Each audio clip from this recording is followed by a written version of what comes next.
당초 예상과 달리 윤 대통령 탄핵 심판 선고가 이번 주에 나지 않을 가능성이 커지면서 그 배경은 뭔지, 또 선고는 언제쯤 날지 궁금한 점이 많습니다. 바로 헌법재판소로 가보겠습니다. 자, 여도현 기자, 헌재 내부 분위기가 지금 상당히 궁금한데 오늘도 재판관들 평의는 진행이 된 거죠? 어떻게 진행됐습니까? 맞습니다. 오늘 오후 2시부터 8명 재판관들이 모두 모여 평의를 진행한 것으로 파악됐습니다. 윤석열 대통령 탄핵 심판 결론을 내기 위해 핵심 쟁점 5개를 모아놓고 의견 정리를 하고 있는 겁니다. 선고가 늦어진다는 지적이 나온 만큼 논의의 속도를 더 낼 것으로 보입니다. 재판관들은 선고 때까지 매일 평의를 열 예정입니다. 이런 가운데 김용현 전 국방부 장관은 자신의 수사 기록이 헌재에 제출된 것을 놓고 소송을 했지만 1심에 이어 2심도 오늘 졌습니다. 그동안 윤 대통령 측은 검찰 수사 기록이 증거로 쓰이면 안 된다며 증거 능력을 흔들었지만 오늘 법원 판단으로 문제가 없다는 게 재확인된 셈입니다. 근데 헌재가 원래는 이 대통령 탄핵 심판이 최우선이라고 했었는데 검사 탄핵을 먼저 선고하는 건 어떻게 봐야 합니까?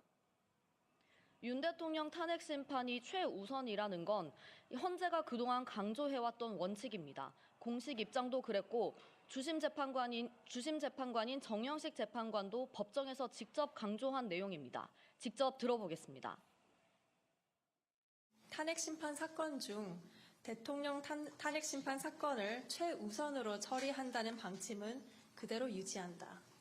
대통령 탄핵 사건이 다른 어떤 사건보다도 더 중요하죠. 당연히. 그러니까 무조건 앞에 있는 사건부터 처리해 나가는 것이 아니라 가장 시급하고 빨리 해야 되는 사건부터 하는 거라서 우리 재판관 회의에서 먼저 이걸 하자라고 했던 것이고요.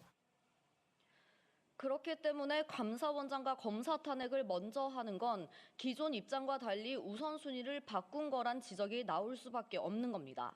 다만 감사원장과 검사 탄핵 사건의 경우에는 이 쟁점이 간단하고 비상계엄 위헌성을 판단하는 직접 기준이 아니라서 먼저 선고된 거다, 이런 의견도 있습니다.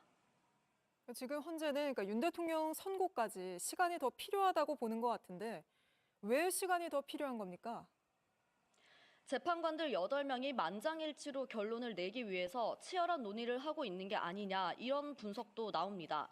대통령 파면 여부기 때문에 이 선고를 놓고 이 후폭풍이 거세게 예상되는 만큼 만장일치가 중요하다는 겁니다.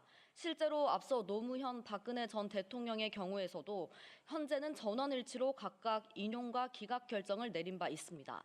지금까지 헌법재판소에서 JTBC 여도현입니다.